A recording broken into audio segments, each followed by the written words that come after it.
Alam niyo po, si Senator po ay kinover ko din nung pumunta siya sa Basilan. Kung natatandaan mo, inaantay na natin yung mga hostages, biglang sinabi sa atin, hindi tayo makakababa. Nag-usap na kami, kinulong ka sa isang kubo di ba? Sure, nakita mo ko umiiyak ako, di ba? Laging, pakikita ko ba pamilya ko? Kasi parang ang feeling ko, ang buhay natin ng mga oras na yun. Wala na, Especially kami. na tayo. Oo. Kasi pati kayo may pressure na nun. Kasi natakot ako na may gusto kasi talaga siya yung isang Abu Sayyaf. Gustong-gusto ka niya talagang iwan. Sinabi niya sa amin Ay, hindi ko alam yun. Sinabi niya, hindi, pakakasalang ko naman si Susan, sabi niya.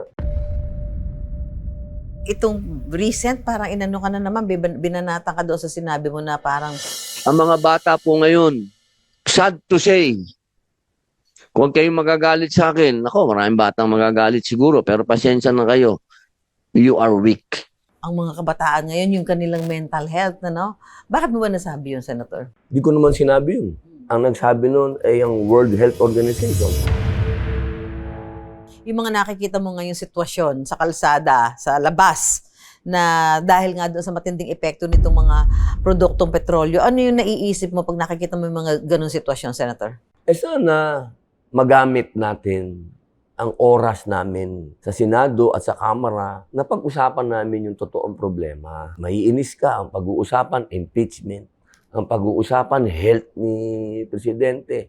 Ang pag-uusapan, excise tax. Totoo bang nagsapakan kayo ni Richard Gomez? Nag-umpisa sa awayan kay Sharon, ganun yun Napunta sa pagiging pagkalalaki na. O siyempre, pagkalalaki mo na, magsubukan na tayo. Nagsapakan kami sa Malacanang at ang umawat sa amin si Presidente Cory Aquino. Itong ginawa nito si Baste, yung rage, ando doon ka, pumunta ka doon, sinusuportahan mo yun? Siyempre. Tsaka naniniwala ako talaga na pwedeng presidente si Baste. Nagmungkahi ka ba ng joint oil and gas exploration sa Pilipinas at China? Andun sa West Philippine Sea, ang bulto ng gas at oil. Umpisahan na natin, magbutas doon. At ang technology niyan, nasa China. Huwag na tayong magkunwari. Hindi natin binebenta ang bansa natin. Ang gusto natin, negosyo. Magnegosyo tayo.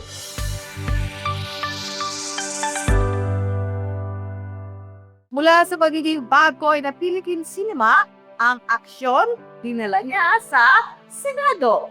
Sa pagpasok niya sa mundo ng politika, nananatiling kaakibat ng kanyang pangalan ang kontrobersya. Sa episode na ito ng Kay Susan Tayo Vlogs, ibabato natin sa kanya mga isyung pinupukol sa kanya ng publiko. Ang makakasparing natin sa kwentuhan ngayon, si Senator Robin Padilla.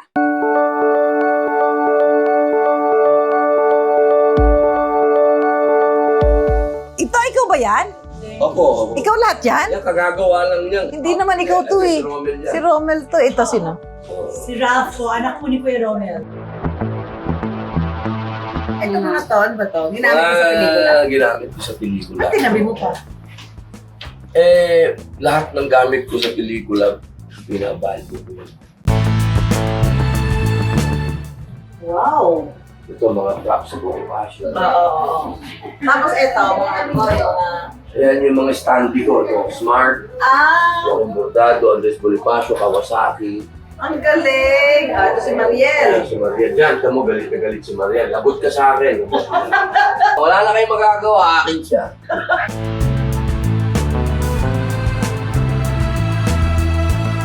Napakaraming memorabilia. Ayan, kasama natin ngayon si Senator Robin Padilla. Senator, kumusta po ikaw ngayon? Senator, Senator! mabuting-mabuti. Ako po ay masasabi ko na ito na yung pinaka-exciting part ng buhay ko kasi nagawa ko na lahat. Papunta na sa mellow down. Bakit mo naman nasabing para magme-mellow down ka na sa politics? Sa lahat kasi 10 years ago, retired na ako, nag-retire na ako. Gusto ko na talagang tumira sa abroad. Gusto ko nang kasama si Mariel kasi noong time niya wala pa kaming anak. Gusto ko yung enjoyin yung napakaganda kong asawa. Gusto kong doon kami tumira sa Europe. Andun na ako naiba lang. Paano ka ba napapasok sa politics pala? Si Digong. Si Tatay Digong noong 2014, nagkita kami sa Davao. Kilala ko na siya, ha? Matagal na. Lumabas pa lang ako sa kulungan, 1998. Pinuntahan na namin kagad siya, ng kapatid ko. Nakaklase niya sa San Beda. 2014, yung Bonifacio, pinalabas sa Davao. Inisponsoran ng city ng Davao. Na-touch ako, sabi ko, magaling tong mayor talaga na to. Kasi naniniwala siya kay Bonifacio. Nagpunta ako doon, nag-usap kami, dinner kami. Sabi ko, totoo yung sinabi nung kapatid ko, talagang presidentiable to. Ako nagsabi sa kanya, sabi ko, Mayor, dapat magpresidente ka. Kasi itong pangarap natin na federalism, hindi mangyayari to kung walang presidente. So, yun ang umpisa noon. Tapos siya yung nag-ano sa'yo na tumakbo ka rin sa ano niya, sa ticket niya. 2019 pa lang, Mm-mm.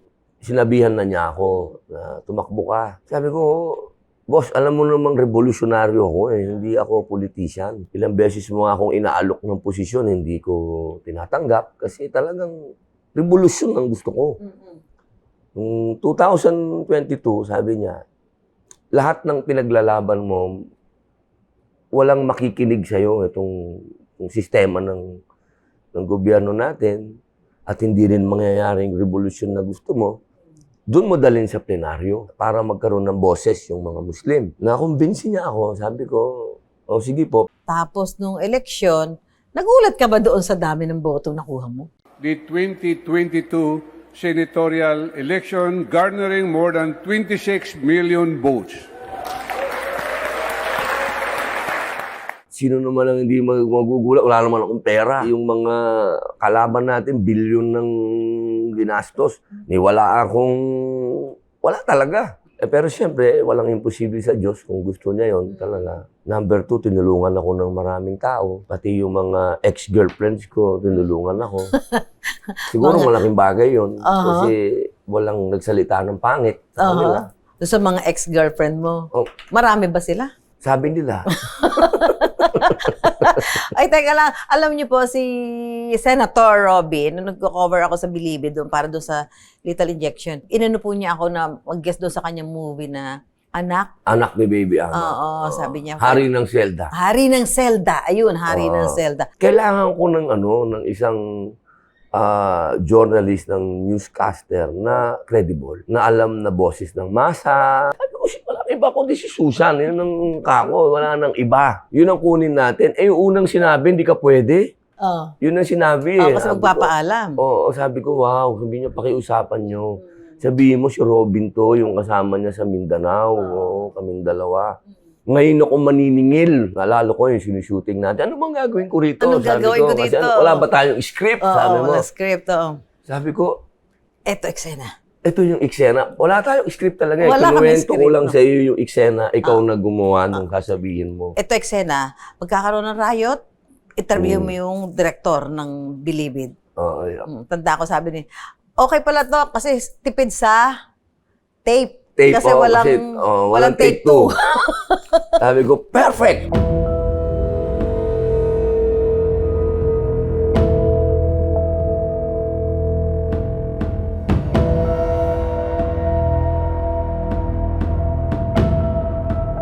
Si Senator po ay kinover ko din nung pumunta siya sa Basilan. Saan? Nasaan? Dito sa may ano? Kasagsagan. Kasagsagan ho yun ng pagkidnap ng mga Abu Sayyaf sa mga estudyante at sa mga guro dyan sa Basilan. So pumunta ho siya, ako naka-assign sa kanya. So sabi niya, aakyat siya, pero bababa kami that same day. Pero iba ho ang nangyari. Senator, ikaw na nga magkwento. Opo. Ano po yan eh, isang masasabi natin isang yugto ng kasaysayan ng Pilipinas na hindi dapat makalimutan. Diyan nag-umpisa ang masasabi nating masakit, malagim. Kasi alam naman natin, nung kinausap natin sila, di ba, marami silang hinaing na hindi sila napapakinggan. Ang pakiramdam nila ay na-invade na yung Muslim territory. Nakalungkot sabihin na dahil lang sa 200 sacks nito, medyo bumagal ang pag-uusap nito. Ngayon may dala silang 15 sacks. Mas maigi siguro na may paparating natin sa CMC at lalong-lalo na kay Secretary Alexander Aguirre na sana ipadala niya bukas para maumpisa namin pag-uusap nito dahil nandito na. Nung pumunta tayo doon, tayo ang unang-unang terrorism, may biktima ng terrorism ang Pilipinas. hindi pa na kumakalat sa buong mundo, Pilipinas kagad. Tayo ang sinalubong niyan eh. So lahat tayo ligaw kung sino tong mga to. Ang pinanghawakan lang natin is yung faith namin, Islamic faith. So ang sabi nila, pumunta tayo doon. Pumunta tayo doon, tayo ang mag-release. I-release sa'yo. Oo, yung mga hostage. Dahil nag-uusap na sila ng gobyerno. So pumunta naman tayo dahil for good faith. Yung pala, meron silang mga hiling sa gobyerno. Pagdating natin doon, hinahanap nila yung bigas kung natatandaan mo. Sabi ko, anong bigas? Ate, may pinangako sa aming mga bigas, mga dilata. Ganun ba? Sabi ko, ang alam ko, ako lang ang pinapupunta niya dito. Hindi. Sabi nila, kasi dapat merong mga bigas. Hanggat wala yung mga bigas, hanggat wala yung mga dilata, hindi kayo makakababa. So, yun yung nagbigay sa atin ng shock. Kasi dumating tayo doon, nag-press con na tayo. Kung natatandaan mo, inaantay na natin yung mga hostages. Biglang sinabi sa atin, hindi tayo makakababa. Siguro naman na hindi hahalaga yung 185 sacks kaysa sa mga buhay nandito sa amin. Bali gano'n lang siguro. Nandito ang kapatid natin si Brother Robin Abdulaziz Padilla. Salamat po. Una-una po, binabati ko po ang mga brothers ng Assalamualaikum Rahmatullahi Wabarakatuh. At sa mga kapatid din po namin, mga Christians, peace be with you. Maganda po ang unang-unang pagkikita namin dahil talagang napag-usapan po namin ng mga pinaglalaban ng ating mga brothers. At naniniwala po ako talagang ako'y masyadong masaya na nagkita-kita kami at nasabi nila sa akin yung kanilang mga mungkahi at mga kagustuhan. Nagkataon lang po na hindi makausad yung pag-uusap dahil po dun sa 185 na lang na sack ng rice. So baka po pwede kung brother, kung 100 sacks lang ang kaya ng isang truck, pwede yun. Pwede rin. Pwede rin dalawak. So, siguro nandito na kayo. Kaya uulitin ko. Na sana bigyan ng pansin ng CMC, lalong-lalo si Secretary Alexander Aguirre, na nandito na nga yung dalawang hiling natin, si Brother Robin Padilla at saka yung mga ulama council. Kaya medyo hindi tayo makapunta sa pag-uusap natin pag hindi na tupad itong 185 sacks dahil masakit ho isipin namin paano tayo masusobrang problem ito kung sa maliit na bagay 185 sacks medyo nahihirapan po ang CMC. What more pag pumunta tayo dun sa main demand namin. Nag-usap na kami. Kayo, parang kinulong ka eh. Kinulong ka sa isang kubo eh. Di ba? nasa kubo kami, Tapos ganun din si Mang Noli. Oo. Si Vice President Noli, kinulong din sa isang kubo. Kami na ngayon ang nagne-negotiate na anong nangyari. Kasi ang sabi nyo, ilalabas lang nyo yung mga bata. Hindi tumupad yung gobyerno. Wala yung mga bigas. Yun ngayon nung pinakiusap natin sa gobyerno. 2 araw nating inantay na umakyat yung bigas. Na sabay-sabay tayong kumakain. Kung naalala mo, noodle, sardinas, toyo. Yun ang kinakain natin. Tapos, parang nililigawan ka pa yata. Oo, na nakarating sa akin yun eh. Kinausap ko yung Abu Sayyaf. Sabi ko, wag ganyan. Kinatakot niyo yung tao. Kawawa naman si Susan. Kasi alam mo, pinuntahan pa kita sa kubo mo Kasi noon eh. may iyak ako. Alam niyo po si Senator lahat nakakaalam no kasi siya direktang kausap ng mga leader. Oo, Si kami Jan po Jalani ang at si Sabaya. Nagne-negotiate noon eh. Kami Oo. yung... Si Jan Jalani, nung time na yon, wala naman siyang masamang intensyon eh. Gusto niya talaga bumaba eh. Si Abu Sabaya. Oo, siya ang medyo no? Oo, pati kami, di rin kami nagkakaintindihan eh. Oo, kasi sinasabi ko nga na dapat hindi natin sinasama yung mga bata, mga babae, sa ganitong klaseng Natatandaan ko doon, Senator, sinabi mo, bada parang pinapapanood ka nila ng mga... Oo, yung mga pagputol ng ulo. Oo, medyo yun. Sinabi ko pala sa iyo, no? Sinabi mo yun kasi kasi Oo. di ba parang syempre sa kanya talaga may ikaw talaga yung direktang kausap nila. Kami, magko-cover lang talaga kami. Sinabi mo na pinapapanood sa inyo yung mga pagpugot nila ng ulo. And Oo, sinabi ko pa doon kay Jan Jalani na huwag natin ipakita yan kasi parang masyadong morbid. yeah, masyadong... O kasi yun ang pinapapalabas nila, yung mga gera-gera, pugot-pugot. Kung ang gusto natin ay makuha natin yung puso nila at maniwala dyan sa pinaglalaban ninyo, huwag yan ang ipakita. Alam mo, tumatakbo sa isip ko noon. Of course, hindi ko sinasabi kahit kanino, no, parang, sure, nakita mo ako, umiiyak ako. Pakikita ko ba pamilya ko? Kasi parang ang feeling ko, ang buhay natin ng mga oras na yun. Wala na, Especially kami. na tayo. Oo, kasi pati kayo may presyo na nun. Si Mang Noli may presyo na, no? May presyo na lahat. Kaya, nag-umpisa uli yung negotiation eh. Ang nire-negotiate ko, hindi na yung hostage, kayo na eh. Dahil sinabi nila sa'yo na hostage na tayo. Kasi nasa kubo nga kami, di ba, Na hindi ka Senator? nakakalabas. Hindi ka nakakalabas, tapos parang lagi ko lang naririnig na saan yung babaeng maliit, na maputi. Yung, siyempre kahit walang sinasabing hinahanap ka, matatakot ka nun. Si Senator, laging tawag niyan, ma'am. Ma'am, okay ka lang ba? Ma'am, may sinabi ba sa'yo, tinakot ka ba? Mayroon ba sinabing hindi maganda sa'yo? Sabi ko, hindi, wala akong sinasabi sa kanya. Sabi lang niya, namimiss mo na ba yung anak mo? Sabi ko, oo, namimiss ko na anak mo. May isang gabi doon na siguro mga 1 oras, 2 oras din akong nasa labas nung kubo ni ma'am kasi mahirap na baka mapagsamantalahan ka, ganun. Kasi hindi na talaga ako lumalabas sa kubo noon. Ando doon na lang ako sa loob ng kubo. Basta parang nakikinig na lang ako, parang inihintay ko na lang kung anong mangyayari. Siya yung nakikita kung kahit paano. Siya lang yung pwedeng makiusap para sa akin kung meron mang masamang balak. Tsaka sa akin sinasabi na gusto ka nga daw, papakasalan ka nga daw. Sabi nila, siya na lang ang makakababa. Sabi ko, hindi pwede yun. Ikaw yun. Oo, ako na lang daw ang makakababa at makikipag-usap sa gobyerno. Sabi ko, hindi pwede yun. Na yung sinama ko, hindi ko kasama bababa. Paano magtitiwala sa akin ng gobyerno? Kung gusto niyo ako makipag-usap sa gobyerno. Kaya pati yung mga 2 bata, proof ko yun na gusto nilang mag-negotiate. Bigyan mo ako ng 2 bata. Yun yung ayaw ni Abu Sabaya. Ayaw niya, hindi pwede. Hindi na yan makakababa. Ang nagdesisyon, si Gaddafi, Jan Jalani. Kami po ay ngayon bababa na at tutungo na kay Secretary Aguirre para gawin ng aming appointment kay Presidente. Inshallah, maparating po namin itong demands ng aming brothers. Na-appreciate ko naman talaga yun na nakita ko yung pag-aalala mo sa akin. Pag-aalala mo Siyempre, na... bisita kita eh. Ako ang nagsabi sa'yo eh, na, halika na. Oo, tara na.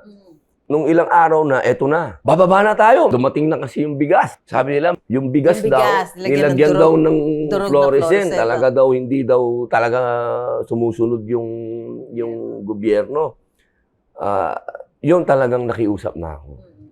Sabi ko talaga sa kanila, wag nating gawin yan. Kasi kung gusto nyo makuha yung simpatsya ng taong bayan, hindi nating dapat ganituhin yung mga media. Kasi sila yung magsasabi kung ano yung hinaing ninyo. Next day, nung umaga, di ba, pinayagan na tayo bumaba.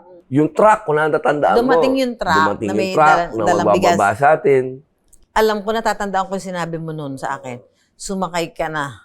Mauna ka na, tinulungan pa niya ako sumakay sa truck. Sa truck, nagpaiwan ako. Oo.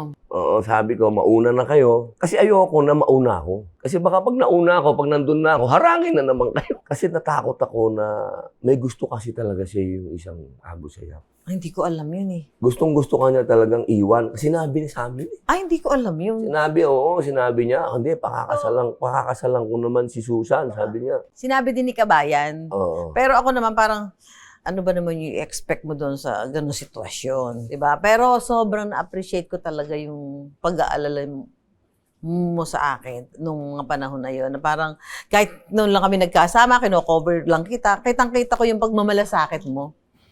Sobrang na-appreciate ko. Tapos sabi mo doon, Senator, huwag ka nang babalik dito. Ako hindi na babalik dito. Ba't mo sinabi 'yon? Ang katotohanan nun, kung medyo kulang ang kaalaman ko nun sa Islam at sa Quran, medyo baka mapahamak tayo nun. Kasi yun na lang ang naging basihan ko eh. Yung rules of war eh, ng Islam eh. Yun na lang yung pinangsasangga ko sa kanila. Bawal to, bawal tong ginagawa ninyo, bawal yan. Si Lornel! Salamat sa Ginoo!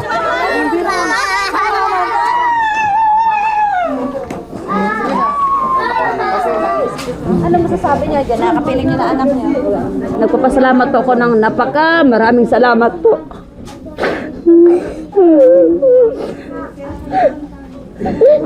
Salamat kayo kay Robert. Panawagan ko po sa ila na sana yung mga iba ipauwi na nila lahat.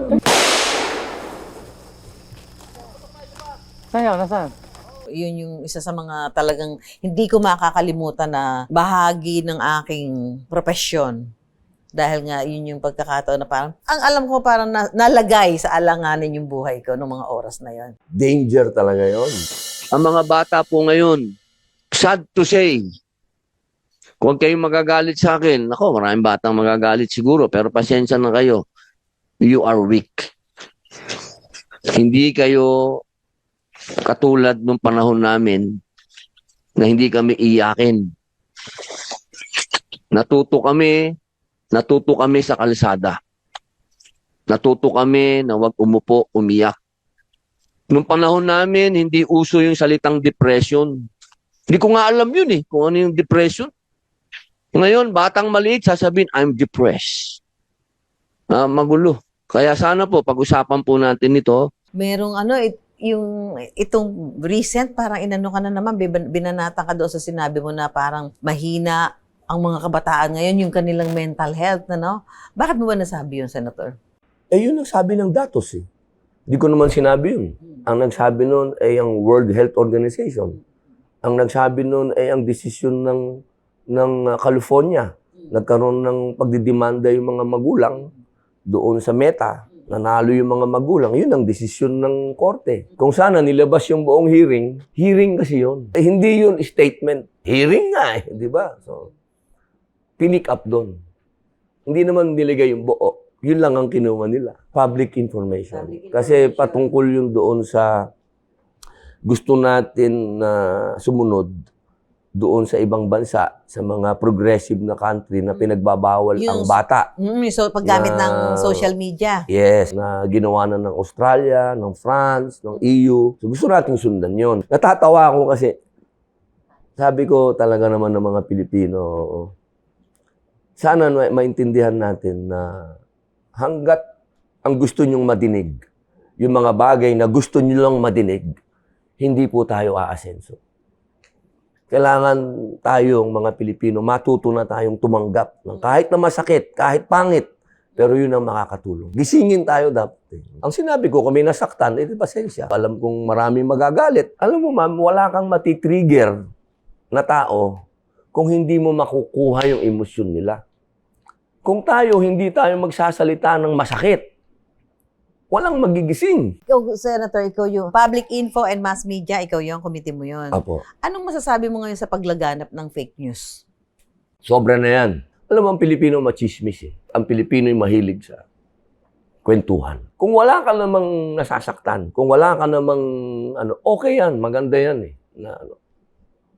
Pero pag ginamit mo na sa politika o ginamit mo na sa isang bagay para makasira ka ng pamilya, makasira ka ng tao, masama na yon. So ano pwedeng gawin dyan ng Meron na kaming committee report na yan sa Senado. 19th Congress pa lang, galit na si Tulfo dyan. Galit talagang sobra na. Kasi laging biktima din yun ng fake news. Ngayon, galit na galit si Senator Risa dahil lagi din siyang biktima niyan. Kasi ginagamit nga sa politika. Si Presidente Bongbong Marcos, lagi din siyang biktima niyan. So ngayon, naglagay kami ng kung ano yung mga bagay na talagang sinasadya na. May parusa na talaga dyan, may pangungulungan na talaga dyan, at meron ng malaki talagang ibabayaran ka. Ikaw ba ilang beses ka na nabiktima ng fake news, Senator? Madalas ako nilalagay dyan na nag-online gambling. Nilalagay mo ka mo? Oo, na nagpo-promote ng online gambling. O minsan naman may sinabi daw ako tungkol sa Holy Week na parang kinukutya ko yung pananampalataya ng kapatid nating Katoliko. Sabi ko, grabe naman itong taong ito. Samantala, nag-viral kamakailan ng Facebook post ni Senator Robin Padilla tungkol sa umano'y metadata privacy disclaimer na pwede raw magprotekta sa personal na impormasyon. Pero kalaunan, lumabas na isa itong lumang chain message na matagal nang napatunayang fake news. Dahil dito umani ng batikos ang senador, lalo na't isa siya sa mga nananawagan laban sa misinformation. Hindi nagtagal, binura rin ni Padilla ang kanyang post at inaming nabiktima siya ng maling impormasyon. Dapat din may mga fact-checkers din. Huwag mamuliti ka. Kasi mga fact-checkers din minsan namumuliti ka. Pagka patungkol sa kanilang mga manok, ang bilis nilang tinatanggal. Pero pagka hindi nila manok, hinahayaan nilang tumagal. Sa mga babiyahe ngayong Semana Santa, ihanda po ang bulsa dahil big time na naman ang taas presyo sa ilang produktong petrolyo bukas. Senator, yung dahil itong usapin natin ngayon sa langis, sa produktong petrolyo, matindi talaga, di ba? Meron kang bang, ikaw, nagmungkahi ka ba ng joint oil and gas exploration sa Pilipinas at China? Opo, yan po ang unang-unang privilege speech ko Bilang isang senador, kailangan kong ihanda yung bansa. So gumawa ako ng isang privilege speech, gumawa ako ng isang resolution na kailangan na natin ng sarili nating langis.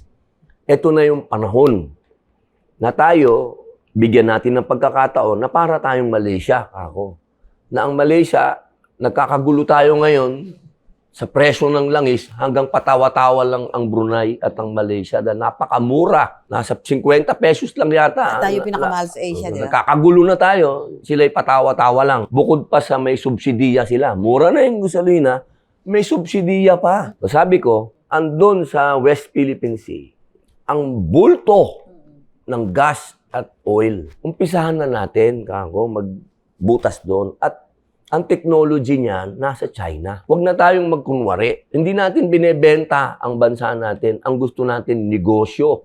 Magnegosyo tayo. Kung paano ang ginagawa ng Singapore, kung ano ang ginagawa ng kapatid natin na ASEAN countries. Ang mga yan, ang kanegosyo niyan, China. Kasi yun ang kapitbahay. Okay? So, bakit hindi natin gawin?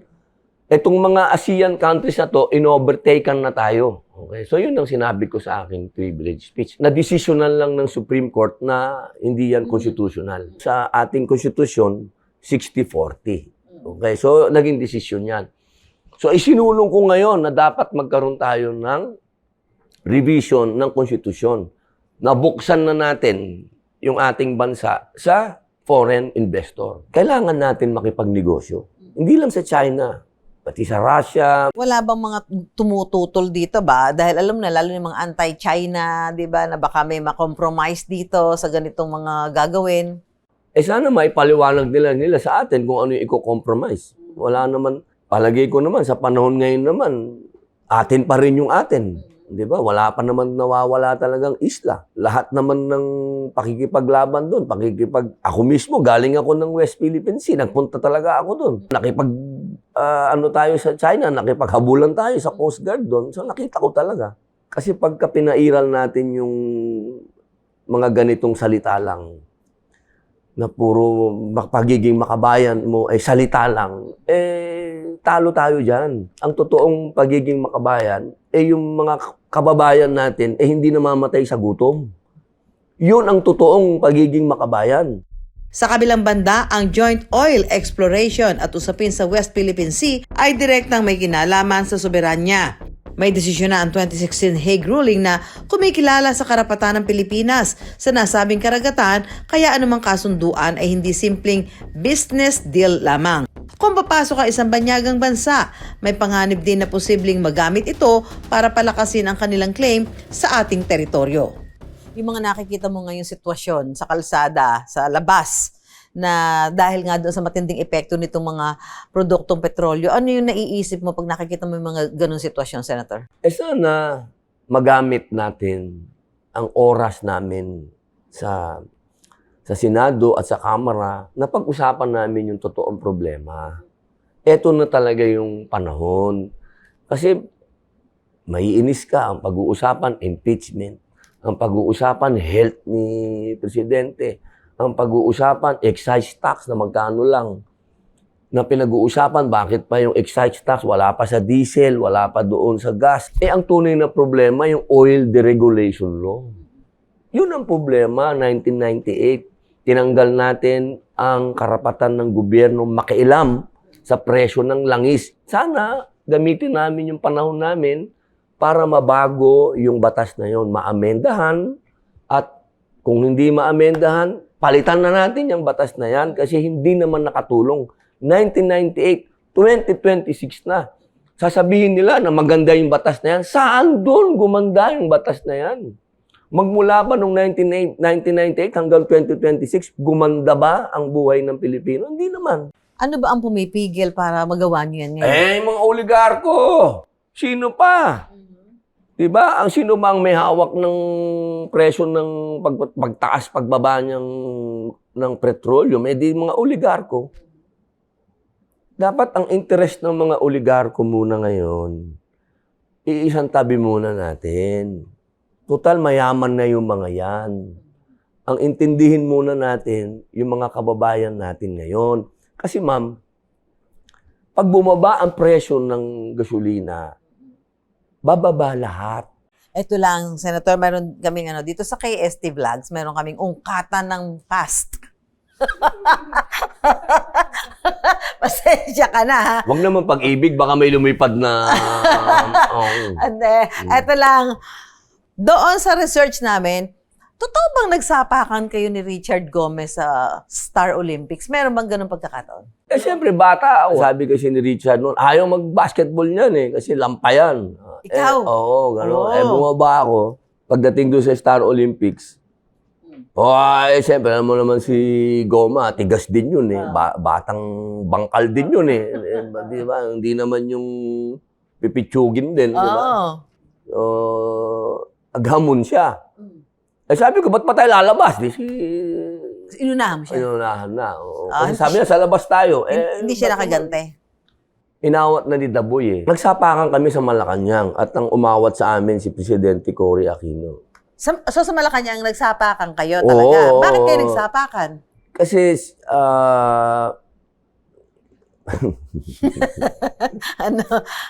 ano yan siyempre nung panahon na yun, pareho kaming action star. Hindi naman, kasi ngayon mag-best friend na kami ni Cardo, wala na kaming ni Goma. Pero siya, mga bata kami, action star pareho, nagsusubukan. Nag-umpisa sa awayan kay Sharon, tapos napunta sa pagiging pagkalalaki na. Siyempre, pagkalalaki mo na, magsubukan na tayo. Ganun. Okay naman, magaling din naman sa suntukan. So nasapak mo siya, sinapak ka rin niya? Oo, magandang sapakan yun. Magandang... Ang umawat sa inyo ay si Ma'am Cory. Paano kayo inawat? English yung salita. They're killing each other! Stop them! Itong ginawa nito si Baste, yung rage, ando doon ka, pumunta ka doon, sinusuportahan mo yun? Siyempre. Opo. Wala naman masama siya, Rick, against corruption yun. Diba? Lahat naman tayo, ayaw na natin ng corruption talaga. Sobra na yan O ilang trilyon ang nawawala, goodness. Tsaka naniniwala ako talaga na pwedeng presidente si Baste. Naniniwala ako doon. Bakit? Kasi tinitingnan ko lagi ang Davao. Kung nagawa nila sa Davao, pwede nilang gawin sa buong Pilipinas. Tatakbo ka ba sa mataas ng pwesto? Alam mo akong taong hindi ako mataas mangarap hindi ko yan sa akin, ang problema ng Pilipinas masyado nang malaki. Masyado na tayong lubog. Kung ang pag-uusapan natin ay yung sistema ng klase ng gobyerno na to, dapat ang pinagtutuunan natin ng pansin kung paano natin iibahin ang sistema, yung forma ng gobyerno. Kasi itong forma na to, Vice President, President, Senador, wala. Hindi ito yun. So bakit ako mangangarap?